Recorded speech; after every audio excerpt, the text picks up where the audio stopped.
Fala, leitores da Bíblia. Hoje a gente vai ler Romanos capítulo 15. E eu tô muito chateado agora porque eu acabei de gravar um vídeo inteirinho sobre o capítulo 15 e deu problema na gravação. Não sei o que aconteceu. Então, eu vou gravar novamente, talvez não com todas as informações que eu acabei de gravar, ou tentei gravar, mas tudo bem, Deus sabe de todas as coisas, né? Bem, capítulo 15, então começa assim: Ora, nós que somos fortes devemos suportar as debilidades dos fracos e não agradar-nos a nós mesmos. Portanto, cada um de nós agrade ao próximo no que é bom para a edificação. Porque também Cristo não se agradou a si mesmo, antes como está escrito: as injúrias dos que te ultrajavam caíram sobre mim.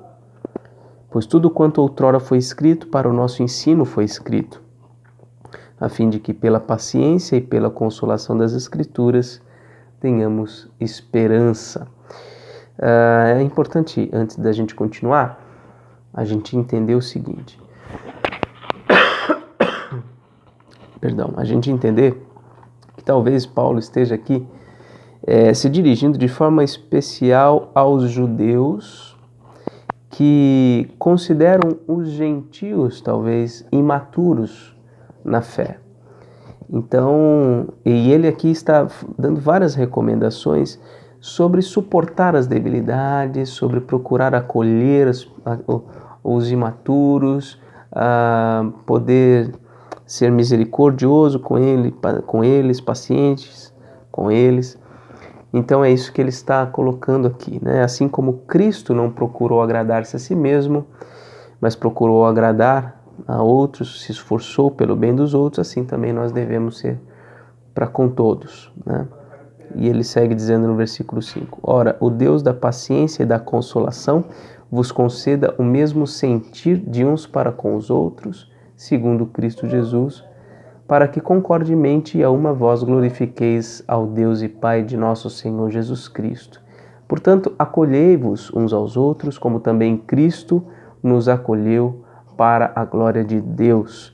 Digo, pois, que Cristo foi constituído ministro da circuncisão em prol da verdade de Deus, para confirmar as promessas feitas aos nossos pais, e para que os gentios glorifiquem a Deus por causa da sua misericórdia, como está escrito: Por isso eu te glorificarei entre os gentios e cantarei louvores ao teu nome.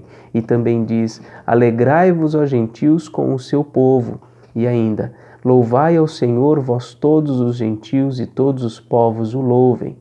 Também Isaías diz: Haverá a raiz de Jessé, aquele que se levanta para governar os gentios, nele os gentios esperarão.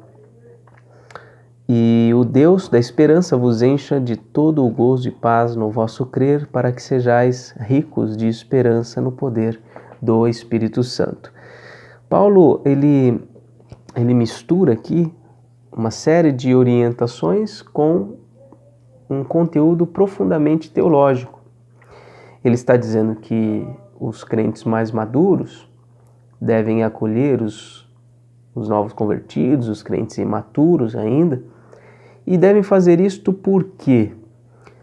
Porque Cristo se voltou para eles para cumprir a vontade de Deus, a fim de atraí-los e de trazê-los para o meio do povo de Deus.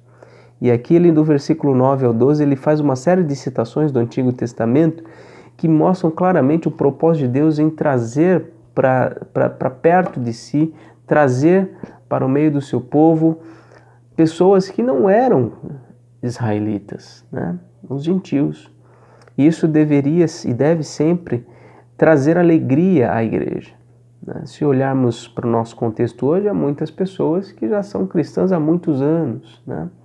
E nós que somos cristãos há tanto tempo, precisamos cultivar a alegria e o prazer em ter pessoas que estão nascendo no Evangelho há pouco tempo, se interessando desde de pouco tempo por conhecer a palavra de Deus, Talvez nós precisamos ajudá-las em diversas coisas básicas, simples, mas que são profundamente necessárias na vida delas. Porque é a vontade de Deus que mais e mais pessoas sejam, aos poucos, acrescentadas no meio do povo de Deus. Versículo 14. E certo estou, meus irmãos, sim, eu mesmo, a vosso respeito, de que estáis possuídos de bondade, cheios de todo conhecimento, aptos para vos admoestardes uns aos outros. Entretanto vos escrevi, em parte mais ousadamente, como para vos trazer isto de novo à memória, por causa da graça que me foi outorgada, para que eu seja ministro de Cristo Jesus entre os gentios, no sagrado encargo de anunciar o Evangelho de Deus, de modo que a oferta deles seja aceitável, uma vez santificada pelo Espírito Santo. Tenho, pois, motivo de gloriar-me em Cristo Jesus nas coisas concernentes a Deus, porque não ousarei discorrer sobre coisa alguma, senão sobre aquelas que Cristo fez por meu intermédio, para conduzir os gentios à obediência, por palavra e por obras, por força de sinais e prodígios, pelo poder do Espírito Santo. De maneira que desde Jerusalém e circunvizinhança até o Ilírico tenho divulgado o Evangelho de Cristo, esforçando-me deste modo para pregar o Evangelho, não onde Cristo já fora anunciado, para não edificar sobre fundamento alheio. Antes, como está escrito, hão de vê-lo aqueles que não tiveram notícia dele e compreendê-lo os que nada tinham ouvido a seu respeito. Então Paulo conta um pouquinho acerca de como é o ministério dele, quais lugares por onde ele já passou por todos os lugares, e ele se esforça por pregar o Evangelho onde ainda o Evangelho não tinha sido ainda pregado. Mas o que eu percebo no início aqui, versículos 14, 15, 16, é que Paulo também tem um coração pastoral em relação à igreja de Roma. Embora a igreja de Roma não tenha sido plantada pelo apóstolo Paulo, Roma está no campo de trabalho de Paulo, que são os gentios. Roma faz parte do campo missionário, da área de trabalho do apóstolo Paulo. Por isso ele envia essa carta para eles, para se identificar. Olha, eu sou um dos líderes de vocês, eu sou chamado por Deus para atuar com as igrejas entre os gentios também. E a gente vê entremeado aqui um coração missionário, um coração que tem o desejo de ver a glória de Deus sendo conhecida por pessoas que nem mesmo tinham qualquer interesse em conhecer a Deus. E isso fica ainda mais claro quando ele revela o grande objetivo dele ter escrito a carta aos Romanos, que a gente vê a partir do versículo 22. Ele diz assim: essa foi a razão porque também muitas vezes me senti impelido de visitar-vos. Mas agora, não tendo já campo de atividades nestas regiões e desejando há muito visitar-vos, penso em fazê-lo quando em viagem para a Espanha, pois espero que de passagem estarei convosco e que para lá seja por vós encaminhado, depois de haver primeiro desfrutado um pouco a vossa companhia. Então Paulo tem realmente um desejo muito grande de ir até Roma, mas ele está declarando aqui o seu propósito. Ele quer de Roma ir para a Espanha. Espanha era os confins da terra daquele período, né? O campo talvez mais distante que eles pudessem imaginar. A América ainda não havia sido ainda, entre aspas, descoberta, muito menos a América do Sul, né? Então ali seria o campo mais distante, a Espanha. E Paulo quer ir para lá. E ele escreve então aos crentes de Roma como que para obter também auxílio da parte deles, que eles pudessem ajudar nessa viagem à Espanha. Porque o trabalho missionário, ele não é feito somente pelos pés que vão. Ele é feito também pelas mãos que doam e é também feito pelos joelhos que oram. Assim é o trabalho missionário. Paulo foi para muitos lugares, mas não sem o apoio, sem a oração, sem os recursos vindos de outras igrejas já estabelecidas.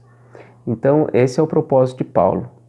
É como se essa carta fosse um projeto missionário, para que eles pudessem conhecer a teologia de Paulo, conhecer o conteúdo, conhecer o trabalho que ele realiza, para que então pudessem se associar com ele na missão de ir até a Espanha. E só um detalhe, um parêntese nessa leitura. Assim como naquele período a Europa, inclusive a Espanha, era um campo missionário, hoje ainda a Europa é um campo missionário. Ou melhor, hoje de novo a Europa é um campo missionário, porque a Europa foi o berço do cristianismo, onde por séculos o evangelho fez uma diferença muito grande naquela sociedade. Mas por diversos problemas, por diversas situações, o povo europeu hoje rejeita completamente o evangelho. E, portanto, as pessoas vivem muito distantes de Deus. Hoje, a Europa é um campo missionário. E os países europeus precisam muito, muito, não só das nossas orações, mas de pessoas que se desprendam dos lugares onde estão e possam se dirigir para lá a fim de pregar o Evangelho, de viver o Evangelho e trazer pessoas para conhecer Jesus Cristo. Dito isto, vamos seguir a nossa leitura. Versículo 25. Mas agora estou de partida para Jerusalém a serviço dos santos, porque aprouve a Macedônia e a Acaia levantar uma coleta em benefício dos pobres dentre os santos que vivem em Jerusalém. Isto lhes pareceu bem, e mesmo lhes são devedores, porque se os gentios têm sido participantes dos valores espirituais dos judeus, devem também servi-los com bens materiais.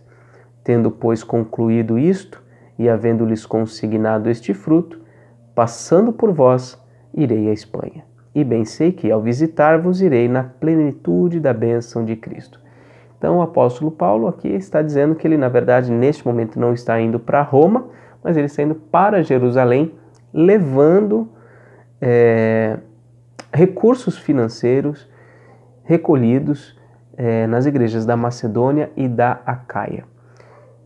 Porque a igreja de Jerusalém estava passando por necessidades e as igrejas dessas regiões gentílicas estavam justamente ajudando, apoiando a igreja em Jerusalém. E Paulo está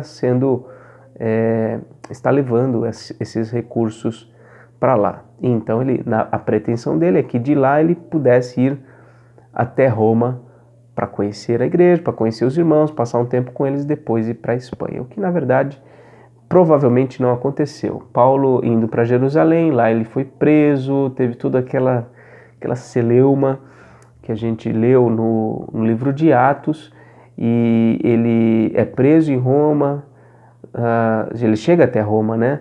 Ele é preso em Jerusalém, chega até Roma preso, continua lá por 2 anos, se não me engano, e depois a gente não sabe exatamente como foi a história. Muito provavelmente ele foi liberto, mas depois ele foi preso novamente e morreu, né? Foi morto. E então, seguindo aqui, finalizando, versículo 30, rogo-vos, pois, irmãos, por nosso Senhor Jesus Cristo, e também pelo amor do Espírito, que luteis juntamente comigo nas orações a Deus a meu favor. Quais os motivos ele pede? Motivos de oração. Para que eu me veja livre dos rebeldes que vivem na Judéia, e que este meu serviço em Jerusalém seja bem aceito pelos santos. Então ele pede que os judeus lá que não gostam dele, que possam não criar dificuldade para ele, e também pede que os crentes da Judéia possam receber bem o seu trabalho, a fim de que, ao visitar-vos, pela vontade de Deus, chegue à vossa presença com alegria e possa recrear-me convosco. E o Deus da paz seja com todos vós. Amém. Então, o apóstolo Paulo tem um coração pastoral, um coração missionário, e isso tudo não está divorciado de um amor e uma profundidade à teologia. O amor à teologia é uma profundidade teológica. que foi o que a gente viu do capítulo 1 até o capítulo 11. E assim deve ser. Assim como teólogos devem ter um coração missionário, missionários devem ter um coração teológico, devem amar profundamente as Escrituras, devem ter um conhecimento profundo da palavra para que possam ser instrumentos úteis no trabalho do reino de Deus. Bem, essas foram as nossas reflexões aqui no capítulo 15. Graças a Deus eu consegui gravar pela segunda vez o vídeo. Estamos aí com 15 minutos e meio. E assim a gente vai encerrar. No próximo vídeo a gente vai ler o último capítulo de Romanos. Um grande abraço para você e até lá.